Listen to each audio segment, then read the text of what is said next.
Boa noite. 3 crimes de branqueamento de capitais e mais 3 crimes de falsificação de documentos, mas José Sócrates não vai ser julgado por corrupção. Assim decidiu o juiz Ivo Rosa. Agora é a vez do recurso do Ministério Público. A decisão instrutória da Operação Marquês é o tema único para o debate com Ana Catarina Mendes, Lobo Xavier e Pacheco Pereira nesta circulatura do Quadrado Especial.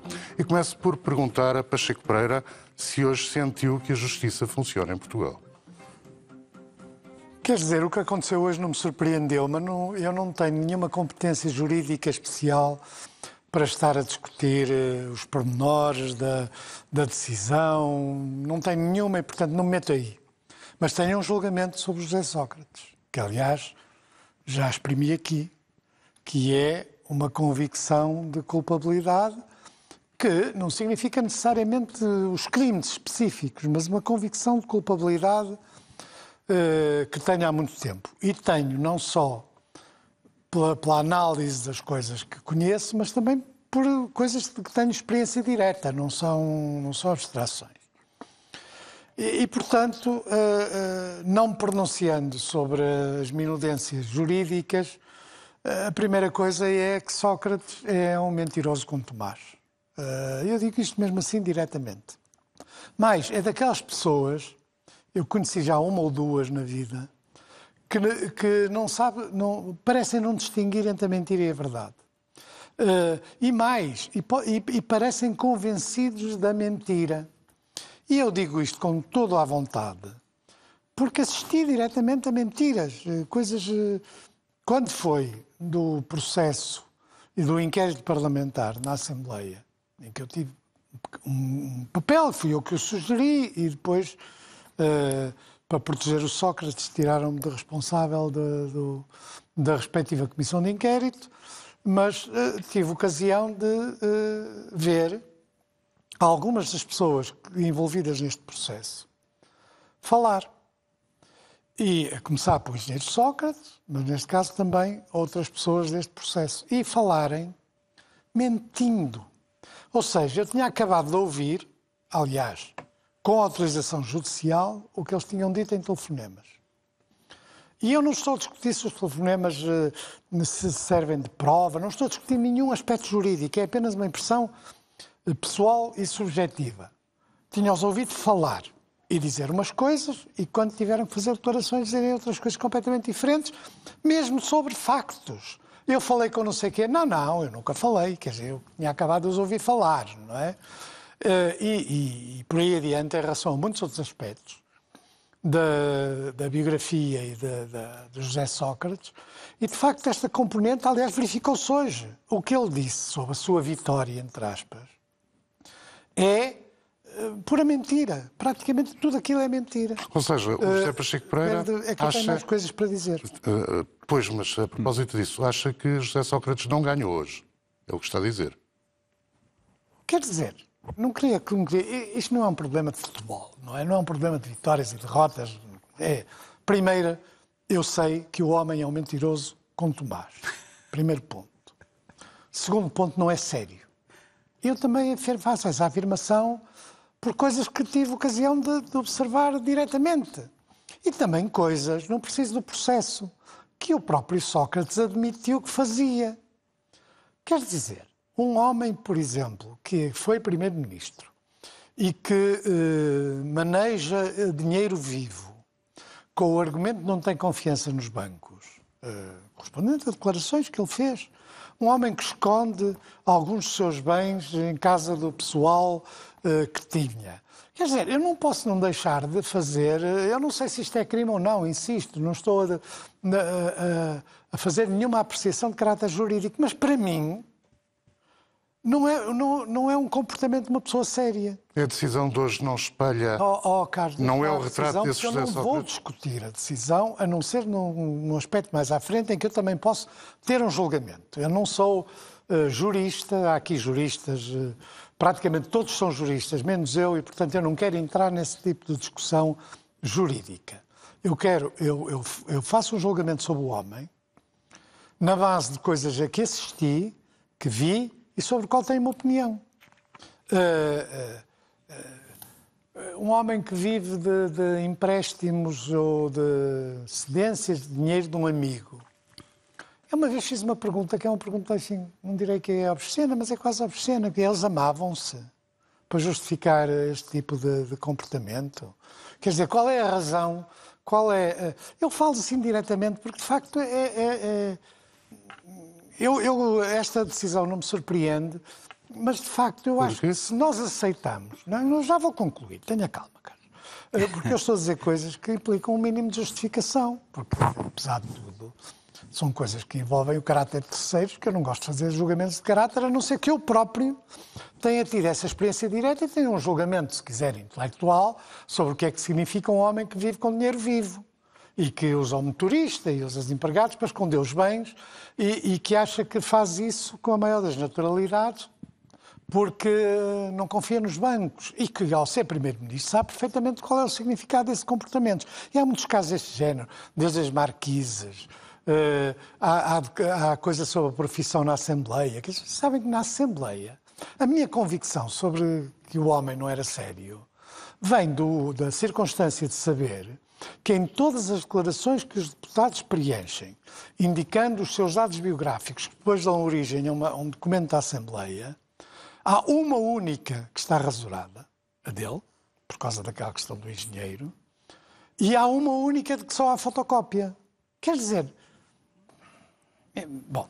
Vamos alargar o debate? Deixe-me acabar, Carlos. Desculpa, eu sei que tinha terminado. Entregar José Pacheco, agora, há outro ponto. Há mais rondas de intervenções. Este é tema eu sei, mas eu tenho 5 pontos, já falei de 3 e os outros eu passo por cima rapidamente. Mas eu não estou a olhar para o seu caderno. Eu não fico surpreendido por uma razão. Primeiro, é mais que óbvio que o Ministério Público estava a fazer asneiras, como já fez noutros processos anteriores com a mania da pesca do arrasto, como fez no processo Casa Pia.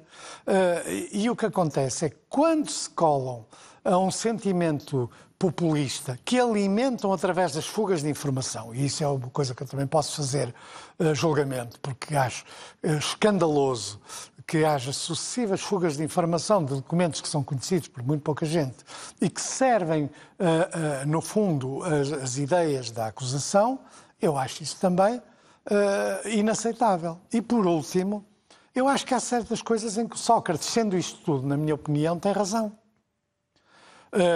Há um aspecto persecutório, quer com a prisão, que é claramente um instrumento destinado a pressioná-lo para fazer declarações ou para que ele sussurrasse afetivamente, só quem não conhece o Sócrates é que faz isso, não é?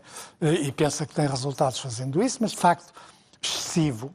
Como, aliás, a passagem e a informação para a comunicação social de coisas que são atentatórias, no fundo, e que deviam estar no processo, ao mesmo tempo que as verdadeiras provas, que podiam ser circunscritas a 2 ou 3 crimes, que esses parecem existir provas fundamentadas, não são usadas para o levar a tribunal. E depois, na declaração do juiz de instrução, também há umas ingenuidades, dizer que ele, por não estar num sítio, não tinha influência, por não ter aquele cargo, não tinha influência, que são ingenuidades completas. Mas pronto. Mas isto é um julgamento de um leigo e não significa que ele tenha cometido o crime A, B ou C ou D. Significa que é um homem que funcionou como uma peste na vida política portuguesa, de que há muito tempo o PS devia ter libertado, já libertou alguma coisa de uma forma mais decisiva, mas andou também ali a apacentá-lo durante muito tempo. Que nunca devia ter tido a carreira que teve num partido político, porque desde o início se apercebia que a gente dava um pontapé numa pedra e saía uma coisa qualquer do José Sócrates. E, portanto, condenado ou não condenado, o meu julgamento sobre a pessoa, na base do seu comportamento público e na base de ser um homem político e público como primeiro-ministro, se ele fizesse tudo isto no ramanço da sua casa, é lá com ele. Eu não faço esses julgamentos de caráter. Mas aqui, num homem que conduziu o país durante vários anos, que foi protegido por muita gente, inclusive por gente do meu partido, porque quando nós fizemos o inquérito, era mais que evidente que havia provas sobre a questão da TVI, que era uma questão de claro abuso de poder, que era tentar arranjar um comprador para a TVI para calar os seus críticos que existiam na TVI na altura. Ele é protegido, entre outras coisas, pela direção, então, do meu partido, pelo Passos Coelho, pelo Miguel Relvas, pelo Agostinho Branquinho, que protegeram de uma acusação que era mais que evidente, para a qual havia mais que provas. A ele e aos outros, alguns dos quais estão neste processo. Portanto, não é um problema só de descrença, para responder à sua pergunta, não é só um problema de descrença sobre a justiça, porque eu nunca tive grande crença. E acho que há muitos casos de abusos de justiça. É um problema de achar que na sociedade portuguesa, e também não é um problema de falta de leis, Temos de alargar o debate, nem muito menos da questão do enriquecimento ilícito, nem das leis da corrupção. Não. É a incompetência de quem acusa, que é muito ambicioso, tem gula e depois dá torto, e é evidentemente o facto das pessoas poderem fazer carreiras na vida política com este pedigree, chamemos assim. António Lobo Xavier, hoje sentiu que a justiça funciona em Portugal? Vamos, o que nós vimos eram as coisas a funcionar. Isto não é nenhum encerramento definitivo de um processo. Eu vejo as pessoas, algumas até com responsabilidade, a comentarem esta fase, digamos, do processo, como se realmente as coisas tivessem terminado aqui e se justificassem juízos definitivos ou sobre a posição do juiz Ivo Rosa ou sobre a posição do Ministério Público. Vamos lá ver. E também, vamos lá ver como é que nós interessamos os nossos espectadores a esta hora, que em todos os canais e também no nosso, viram um desfile de jornalistas e advogados, especialmente meus colegas do crime, que, compreensivelmente, para esses meus colegas do crime, ou ligados às defesas dos direitos, o Ministério Público é o inimigo. E, portanto, um grande episódio em que um juiz, aliás, com um estilo bastante discutível do ponto de vista do que deve fazer um juiz, passa umas horas a dar uma espécie de lição de moral e deontológica e de profissional ao Ministério Público, com partes até bastante agressivas. Eu compreendo que esses meus colegas, que têm normalmente o Ministério Público como inimigo e que lhes faz tropelias ou que eles se queixam de tropelias, compreendo que estejam exultantes. Mas eu acho que é muito cedo para isso. Para estar exultante desse ponto de vista. E começo pelo Pacheco Pereira. O Pacheco Pereira provavelmente não tem paciência nem gosto, e eu bem o compreendo, por ouvir toda aquela leitura, mas, na verdade, tudo aquilo que o Pacheco Pereira disse está lá, está nas próprias palavras do juiz Ivo Rosa. Aliás, para mim, ao contrário em geral dos comentários que tenho visto, José Sócrates, digamos, do ponto de vista moral e do ponto de vista político, morreu hoje mesmo.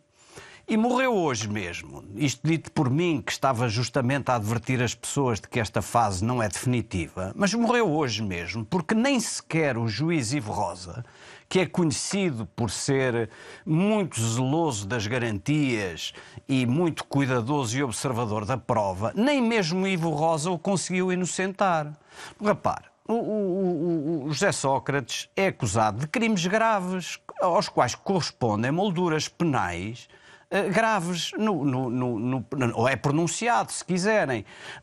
O branqueamento de capitais e a falsificação de documentos não são coisas de somenos.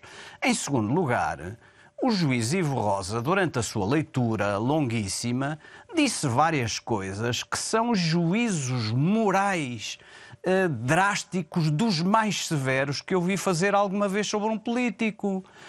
Por exemplo, o Pacheco Pereira falava na história da fortuna da mãe.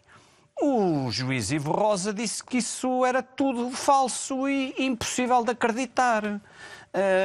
Sócrates justificava-se e, pelos vistos, justificou-se diante dele também, porque foi ouvido durante esta fase, que a mãe lhe tinha muitas quantias de dinheiro em casa e que lhes entregava. E o juiz disse que pura e simplesmente não comprava semelhantes balelas, não foi esta a expressão, porque isso era contrário à experiência e às condições e ao funcionamento das pessoas normais.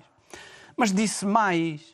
Disse que José Sócrates vendeu a Carlos Santos Silva a sua personalidade moral. O juiz foi bastante claro, aliás, porventura até pisando a fronteira daquilo que poderia fazer relativamente a crimes que considera prescritos, dizendo que José Sócrates foi corrompido. não se identificou uma contrapartida. Mas o dinheiro que lhe foi dado e não emprestado por Carlos Santos Silva, segundo o juiz Ivo Rosa, é também corrupção. António, E não só se não perca. é, só não vai...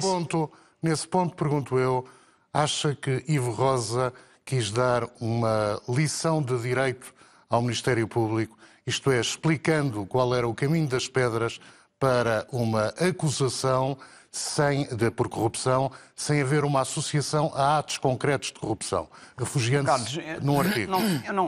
Eu aquilo que ele disse não há nenhuma surpresa para os juristas, mas não me quero meter nas intenções nem comentar aquilo que diz um juiz do ponto de vista do que é que ele queria e o que é que ele não queria. Agora, algumas lições, pelo menos algumas lições de direito, ele quis dar.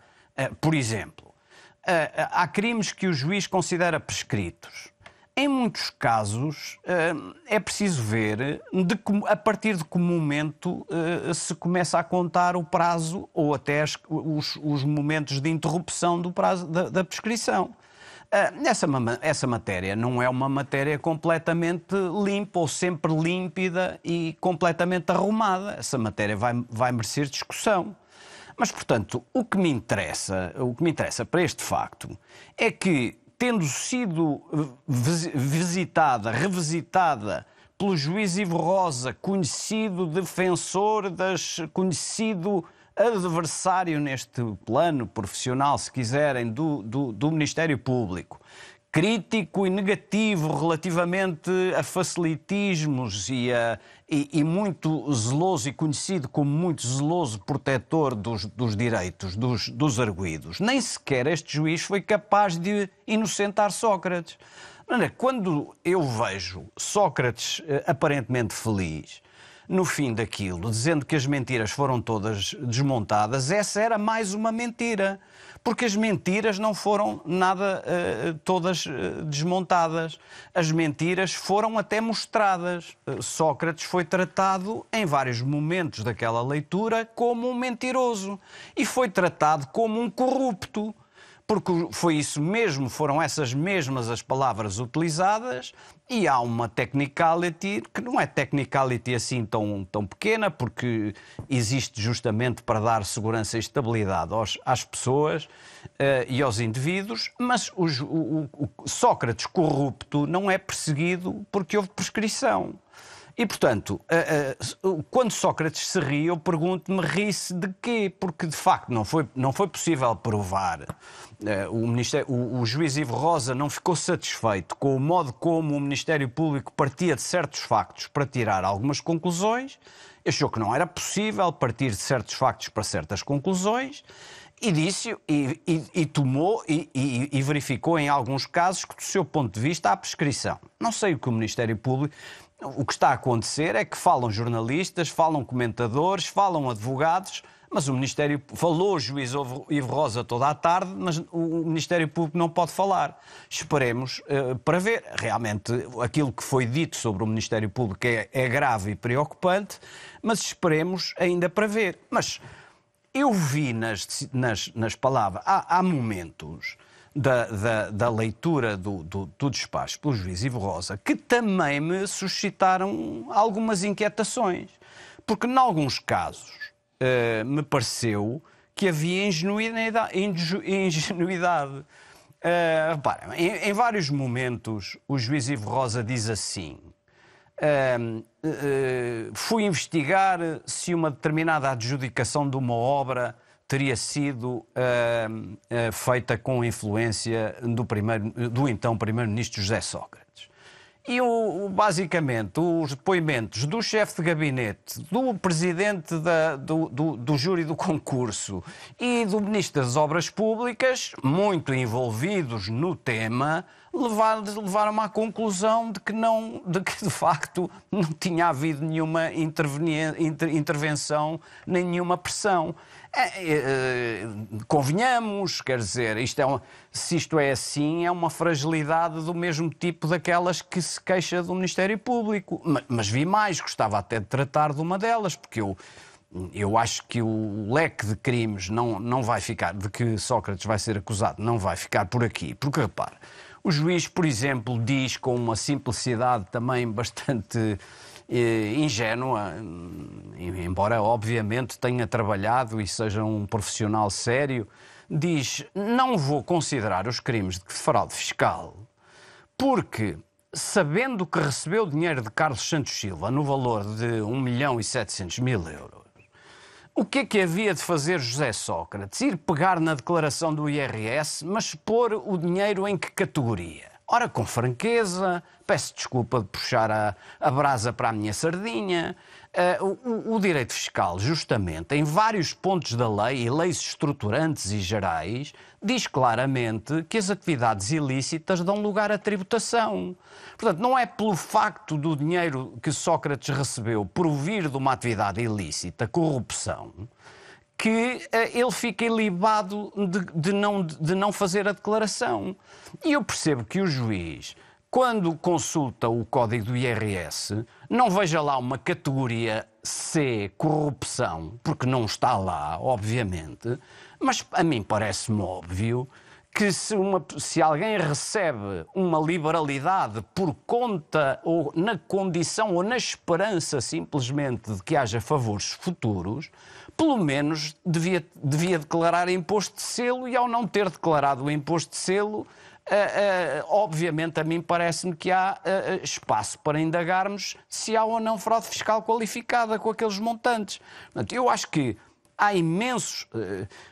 vejo toda a gente a dizer que o juiz Ivo Rosa arrasou o Ministério Público, realmente destruiu pontos fundamentais da teoria ou da narrativa do Ministério Público, mas tem ele próprio também, no seu despacho, algumas fragilidades e obviamente, haverá recurso. Uma coisa é certa, o que o juiz Ivo Rosa disse, apesar de todas as consequências abaixo das expectativas da maior parte dos portugueses, era que Sócrates era corrupto.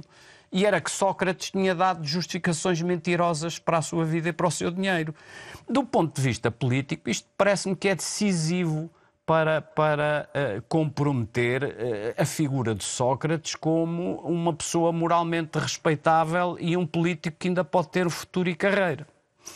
Ana Catarina Mendes, a mesma pergunta. Hoje sentiu que a justiça funciona mesmo em Portugal? Carlos, eu devo confessar-vos que estava aqui a pensar se estamos numa sala de tribunal e não estamos. Estamos num programa para analisar factos ou acontecimentos. E eu tenho 3 coisas que gostava de deixar claras. A primeira, eu não consigo entrar no julgamento moral, público, de chacina na praça pública, não consigo. E não consigo porque eu quero acreditar que a justiça funcione, com todas as fragilidades que temos assistido, e já lá irei.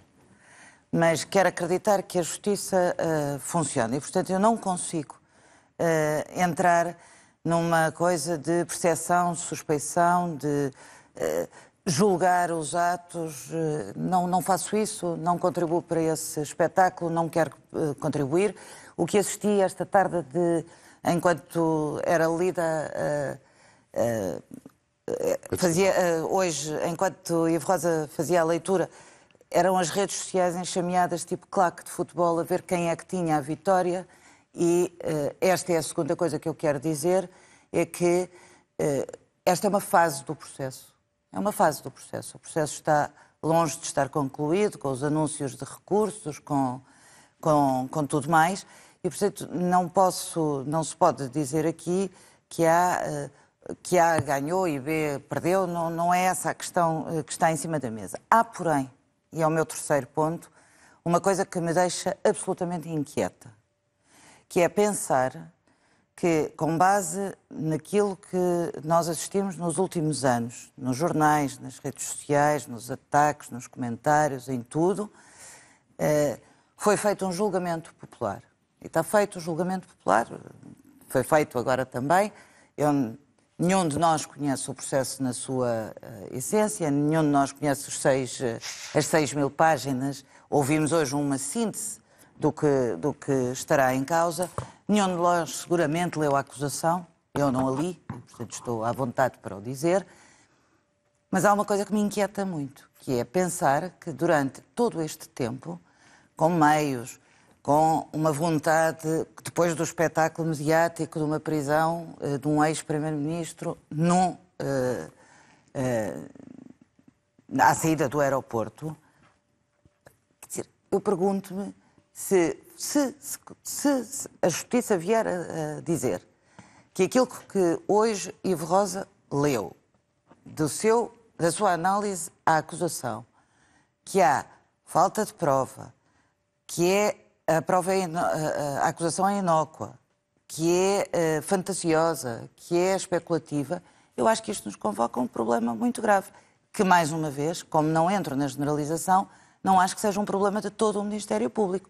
Mas há aqui qualquer coisa que deve merecer a nossa inquietude, sobretudo porque a Justiça é aquele recurso que o cidadão tem para garantir que os seus direitos e as suas liberdades são, de facto, respeitados. Ainda há pouco o António Lobo isso... Xavier dizia que, ainda assim, está mantida a acusação de 3 crimes de branqueamento de capitais, outros tantos de falsificação de documentos, certo. E que, perante a moldura penal, isso não é coisa pouca. E não é. O que a Ana está a dizer é que o valor simbólico estava em ser acusado ou não de corrupção? Não, o que eu estou a dizer é que não posso pronunciar sobre nenhum dos casos em concreto, mas devo colocar-me no lugar inquieto de quem assiste ao que assistiu a estes anos todos de notícias atrás de notícias, de violação do segredo de justiça permanente. Aliás, alguém dizia, julgo que Magalhães e Silva dizia o Dr. Magalhães e Silva dizia esta noite, curiosamente, desta decisão não houve fuga nenhuma de informação por parte deste juiz, mas a verdade é que com fugas de informação, com notícias, com redes sociais, há um julgamento que está feito. E a minha inquietude no dia de hoje é se caíram todos caírem todos os crimes de corrupção, como caíram hoje da leitura que nós ouvimos esta tarde, com base em, segundo o juiz Ivo Rosa, suspeições, juízos de valor, juízos morais e não factos. Ora, a Justiça, Lobo Xavier dirá isto melhor do que eu, mas também aprendi nos bancos de faculdade que para acusar é preciso ter factos e provar. E por isso mesmo a minha inquietude, mais do que falar em concreto, porque eu não sei o que está no processo, eu não li o processo, eu não conheço o processo, eu não falei com ninguém do processo, a verdade é que se há uma acusação que foi feita com base numa motivação pessoal, isso é grave porque nos coloca ante nós uma desconfiança perante o sistema de justiça. Talvez por coincidência, a Ana utilizou a palavra fragilidade, a mesma palavra que o Bloco de Esquerda utilizou hoje para falar de fragilidade da justiça como reação à decisão instrutória. O CDS fala em doença, a Iniciativa Liberal, o líder admitiu que a justiça pode estar a ser alvo de politização. O PSD vai reunir a Comissão Permanente para comentar a decisão. Que posição é que espera que o PS venha a tomar sobre a mesma esta decisão? Que tem tomado ao longo deste tempo, é que não se politizem as coisas e que a Justiça faça o seu caminho. Eu volto a referir, este é mais uma etapa do processo e é mais uma fase do processo. O processo ainda não está concluído, deve a Justiça funcionar, não deve ser pressionada por ninguém, nem por nenhum partido político. Eu acho, aliás, perigoso que os próprios partidos possam fazer os julgamentos em vez da Justiça. Esta decisão Isso não abdica que os partidos tenham que ter um papel fundamental, e em particular o Parlamento, fundamental, naquilo que é a aprovação das leis, naquilo que é a garantia de que a Justiça funciona em Portugal dentro da separação de poderes. Esta decisão de hoje mexe só com as águas da Justiça ou também com as águas da política? Eu penso que toda a tarde... Peço desculpa. A notícia de que o PS e o PSD estão a tentar chegar a um entendimento sobre nova legislação, Mais uma vez... nomeadamente impeça megaprocessos é, digamos, uma ação preventiva quanto aos eventuais custos que uma decisão contrária, porventura, a um pré-julgamento da opinião pública pudesse vir a provocar? Podemos olhar para isso dessa maneira? Eu julgo que é preciso nós termos atenção que não deve haver, eu comecei por aí mesmo, não deve haver pré-julgamentos populares sobre aquilo que deve ser um processo na justiça. Dito isto, eu gostava de relembrar que ao longo dos tempos têm sido dados meios e, portanto, muitas vezes uma das desculpas para a fragilidade ou as acusações feitas sem grande sustentação em factos é porque não têm meios. Têm sido reforçados os meios. E quero lembrar que no início da legislatura foi anunciado pela Sra. Ministra que dará entrada nos próximos dias na Assembleia da República a Estratégia Nacional de Combate à Corrupção. Eu não acho que haja aqui um problema de leis. Há um problema de, efetivamente, a aplicação dessas leis. Esse é outro drama. E quanto àquele debate que vai surgir agora, e que já começou esta semana toda na preparação da leitura desta tarde por todos os jornais, comentadores, articulistas e políticos, é dizer se é preciso agora, aliás, e pelo próprio Presidente do Supremo Tribunal de Justiça... Foi oportuna a intervenção do Presidente do Supremo na entrevista que deu à Lusa, sugerindo que, por exemplo, esta etapa que assistimos hoje, se calhar, a bem de uma maior rapidez das decisões, podia ser retirada do processo penal? Eu não tenho firme convicção de que seja esse o problema. Acho que há muito mais problemas para resolver. Mas, de qualquer forma, como vai voltar essa questão, eu julgo que a Estratégia Nacional de Combate à Corrupção é absolutamente essencial para também melhorar algumas coisas, dizendo que não acho que haja um problema de legislação. A legislação, ela tem que ser bem aplicada. Pacheco Pereira, os políticos devem comentar esta decisão? Claro que devem. Que a devem comentar do ponto de vista da polis, da cidade, dos interesses públicos. Claro que devem comentar. Não deve haver, aliás, nenhuma matéria tabu em relação ao comentário. Depende depois como é que fazem o comentário. Vamos lá ver. Eu não frequento redes sociais, que acho que é um sítio infrequentável, pelo menos para as pessoas normais. Mas que haja um julgamento, não digo que seja um julgamento popular, mas haja um julgamento de opinião sobre os factos que nós viemos a conhecer, bem e mal, porque em alguns casos não deveriam ter saído do processo propriamente dito, o facto permite-nos ter uma opinião. Eu, aliás, tive o cuidado de dizer que a minha opinião não era sobre o processo, porque eu não tenho competência para julgar, mas é sobre aquilo que eu, politicamente, e se quiser pessoalmente, eu posso julgar sobre o comportamento de um homem que foi Primeiro-Ministro. E esse julgamento até usei essencialmente coisas que tinha conhecimento e experiência direta. Ou então coisas que o próprio engenheiro Sócrates admitiu que fazia. Porque é preciso não esquecer que ele próprio, face a coisas incontornáveis, como agora se diz, da sua atuação, admitiu várias coisas. Por exemplo, essa do dinheiro vivo. Por que razão é que me fazia tudo com dinheiro vivo? E ele admitiu, dando um argumento absolutamente fabuloso, que é porque não havia confiança na banca. Quer dizer... Portanto, eu faço quando os políticos comentam a justiça, não podemos derrapar para uma justiça a pedido? E acho normal... Não há problema. Olha lá, este debate está todo inquinado desde o princípio. Está inquinado para as fugas de informação dos processos.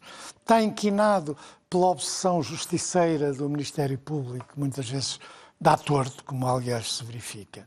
Está inquinado pelas vinganças mútuas entre advogados, Ministério Público e juízes, que toda a gente sabe se detestam uns aos outros e quando têm oportunidade, como aliás o Lobo Xavier referiu, ajustam contas.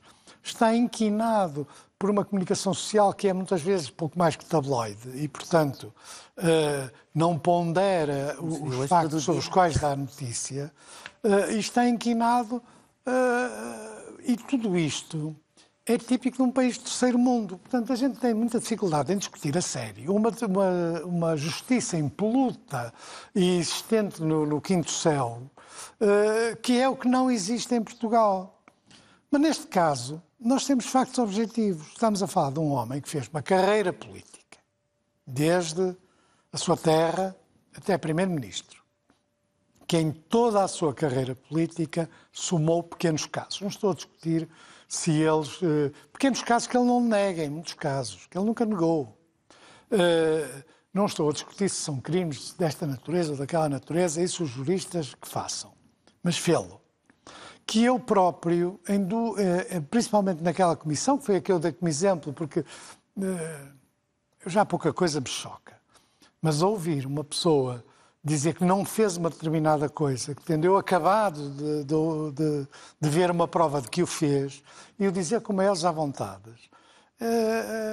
eu faço um julgamento sobre essa pessoa e faço um julgamento sobre... E em muitos casos, para se proteger politicamente. E mais, eu não tenho dúvida nenhuma que nos meios políticos isto era conhecido. Nos meios políticos as pessoas conhecem-se umas às outras. Sabem as suas fragilidades, sabem da sua ambição. Claro que pessoas que têm este tipo de comportamento são ao mesmo tempo pessoas que têm qualidades políticas, de firmeza, de determinação.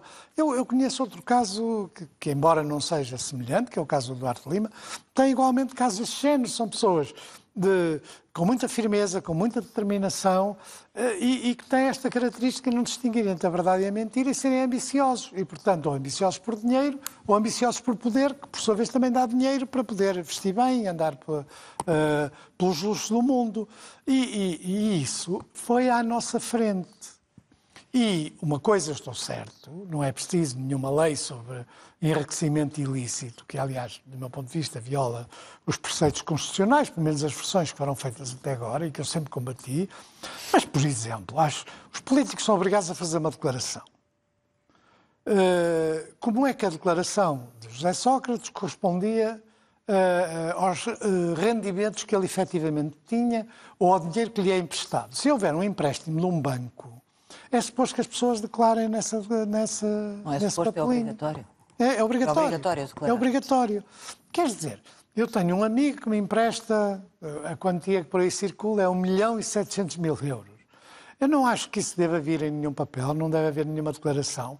O Lopes Xavier tem toda a razão, evidentemente, nas declarações de impostos não há crime, não é? Crime de corrupção. Recebi 1.700.000 pelo crime de corrupção. Mas isso também não é argumento para que esse dinheiro não tenha fugido ao fisco, para que não haja responsabilidades fiscais sobre esse dinheiro. Portanto, nós estamos num emaranhado de culpas que só não se presta a um julgamento linear e simples. Porque, primeiro, Sócrates é um animal feroz, não é? É um tipo vingativo, agressivo, mentiroso, com acesso à comunicação social e fez isso toda a vida. Com muitas proteções, insisto. E também porque os interlocutores deste processo, do ponto de vista judicial, só fazem asneiras. Portanto, tudo junto é que cria... Eu discordo da Ana, isto não pode ser resumido a um julgamento popular. Isso existe, esse julgamento popular existe. Mas não pode. Nós não podemos impedir. Eu acho é que nós a não maioria podemos continuar a achar que podemos fazer o julgamento popular antes de... Eu não posso fazer um julgamento sobre um homem que eu vi mentir? Não. Posso, eu não estou a dizer que ele cometeu nenhum crime por mentir. Quer dizer, mas um homem que está a falar ao telefone e diz eu vou fazer isto porque aquele não sei quantos e depois fez alguma coisa. Não fiz nada. Nem pensar em acusarem-me de ter feito alguma coisa. E o mesmo em relação a outras pessoas deste processo. Quer dizer, uma parte da elite portuguesa mentiu com todos os dentes que tinham na boca. À nossa frente. Mentiam. E, portanto, como as pessoas sabiam que eles mentiam, a indiferença face à mentira é quase tão grave como a mentira. Portanto, se nós tivéssemos uma sociedade e um mundo sadio, antes propriamente de saber se há provas para este crime ou para aquele crime, nós fazíamos um julgamento político que devia começar pelos partidos. Estes homens nunca deviam ter tido a carreira que tiveram, quer no seu partido, quer no meu, quer eventualmente no do António Lopes Xavier. E a verdade é que eles tiveram essa carreira já depois de saber o suficiente para não permitir essa carreira. E é por isso que eu digo que os partidos, principalmente os grandes partidos com acesso ao poder, são muito indiferentes à corrupção. Muito indiferentes à corrupção. Vêm sempre, agora vem uma nova legislação, vêm novos processos, que se sucedem sempre que há um caso, não é? Agora, Isto é o lado da vida política. Há outro lado, que é o sucesso da justiça. Eu sempre defendi Sócrates, por exemplo. Embora eu ache tudo isto sobre ele, eu acho que muitas vezes o Ministério Público e a Justiça não foi justa, nem deu os direitos que o Sócrates tinha direito a ter. Se confirmar que houve violação do princípio do juiz natural, isto é... Isso é gravíssimo. Eu, aliás, tinha isso aqui para sublinhar. Isso é mesmo muito grave. Se de facto houve uma manigância qualquer para permitir que o processo fosse ter ao juiz Carlos Alexandre e não fosse verdadeiramente um mecanismo eletrónico, isso é gravíssimo. Mas também lhe digo que não me surpreende. Não me surpreende, porque estas instituições da justiça são as mais corporativas que há. As mais corporativas que há. A reação do Ministério Público é corporativa. A reação dos juízes é corporativa. E rareiam pessoas com uma verdadeira independência a esse espírito corporativo. E isso é uma das pragas da nossa justiça, que evidentemente favorece os criminosos.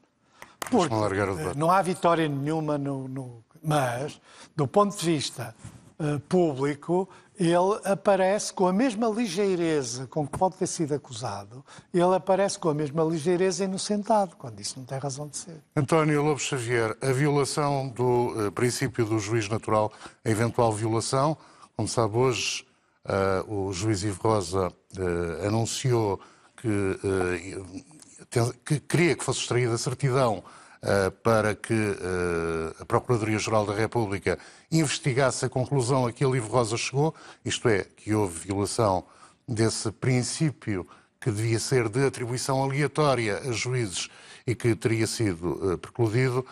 Para si, qual é a gravidade que pode ter em todo o processo?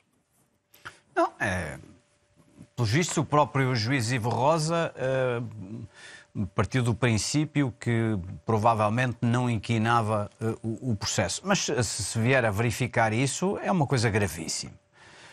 É uma coisa gravíssima, mas eu não queria abundar porque lá está, é mais um elemento técnico. As pessoas estão em casa o princípio do juiz natural. Claro que é muito importante para o sistema jurídico, mas queria eu ganhei saltar coragem para a pergunta porque o próprio Pacheco Pereira considerou gravíssimo. Não, mas eu não digo que não é, só que não tenho mais coisas para dizer sobre uma hipótese, a não ser se confirmar é muito grave. Vamos lá ver. O PS, voltemos à política. O Partido Socialista escolheu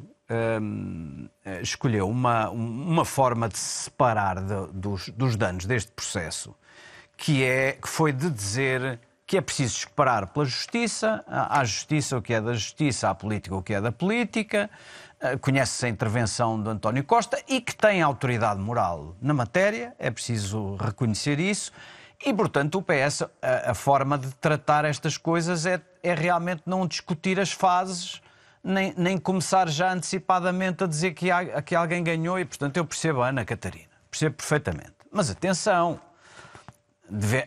então é uma posição de não comentar pura e simplesmente, porque eu acho que é mais seguro, Ana, porque, vamos lá ver, a prisão preventiva, tirando o espalhafato e a publicitação, a prisão preventiva, os pressupostos dela não têm nada a ver com a construção de uma narrativa de encadeamento de factos e com uma investigação determinada e com a prova necessária para depois se formar a acusação, como a Ana Catarina sabe. Portanto, há uns pressupostos para a prisão preventiva que, de resto, foram discutidos até ao Supremo. Porque quando à justiça, o que é da justiça, no direito português está sedimentado pelo Tribunal Superior que a prisão preventiva de José Sócrates foi bem determinada. E aliás, muitos dos aspectos relacionados com a fragilidade, dezenas de recursos dos advogados de José Sócrates relativamente a certas provas ou à admissibilidade dessas provas, foram todos cilindrados pela tal justiça que deve tratar do que é da justiça. Portanto, eu percebo que não se queira comentar e que essa seja uma defesa do PS, que, embora o PS agora tenha um outro problema, que é o que eu estou a ver é realmente as pessoas que fugiram de Sócrates agora acham que já podem estar mais próximas e já querem realmente tirar de esforço do Ministério Público e da direita. Eu acho que isto não, nem uma coisa, nem Sócrates e o seu processo não convém a António Costa, nem com uma decisão como esta do juiz Ivo Rosa, nem com outra que mandasse tudo outra vez em frente para o tribunal. E, portanto, é complicado e eu percebo que não se fala. Mas eu também não estou... Últimos 3 minutos do programa, António. Sim, eu não estou a falar do caso concreto. O que eu estou a dizer é que me espanta. Eu percebo que as pessoas estivessem à espera que esta decisão fosse um julgamento do sistema socrático, que é o sistema um pouco autoritário, com pouca moral e com muita promiscuidade entre grandes empresas relacionadas com o Estado, como a PT. Esse era o sistema socrático. E digam o processo, o que disser, e percebo perfeitamente que as regras do direito penal são diferentes, eu continuo a pensar que esse sistema existiu e que era um sistema profundamente negativo e correspondente à pior fase do país, que eu acho que, felizmente, ultrapassámos por várias vias. Temos de dar a oportunidade à Ana de responder, porque senão o programa termina sem a resposta dela. António, chamava-lhe a atenção que a 2 minutos do fim do programa, se não os dermos à Ana, ela não pode responder ao que está a dizer. Então, eu dou. Teremos que voltar aqui. Sim, teremos que voltar aqui. Eu não estava a comentar, nem estava em concreto. Eu coloquei algumas das dúvidas que me suscitaram desta tarde. Mas eu também não consigo estar aqui e ouvir dizer que houve aqui um período socrático que foi dramático para o país, porque, honestamente, há juízos que são da Justiça e que a Justiça trate. E há juízes que são... Trataram? Eu devo lembrar que houve muitas coisas nesse período e nesse governo que foram muito bem feitas. Desde as energias renováveis na área do ambiente, ainda ninguém falava das alterações climáticas, nem tinham este frenesim com as alterações climáticas, ou mesmo uma aposta muito significativa na educação e na melhoria da educação em Portugal, cujos índices, aliás, foram tendo resultados nos últimos anos, porque também demora a produzir os seus efeitos, ou outras áreas que, como na área social, a propósito de juízos que as pessoas tenham sobre gostarem ou não gostarem deste Primeiro-Ministro, agora se diga, ou acharem que é isto ou aquilo, agora se diga que tudo foi mal, não foi mal, e eu cá estarei também porque sou do Partido Socialista, estive na Assembleia da República muitas vezes, houve momentos muito difíceis, mas houve momentos também, que já aconteceu noutros processos também conhecidos, é esta possível violação do juiz natural. E isso eu acho que é gravíssimo se vier a confirmar-se. Vamos ver, foi pedida a extração de certidão. Este é o momento de fecharmos o debate na Circulatura do Quadrado. Na quarta-feira, na Catarina Mendes, Lobo Xavier e Pacheco Pereira, à feira na TSF. Até para a semana.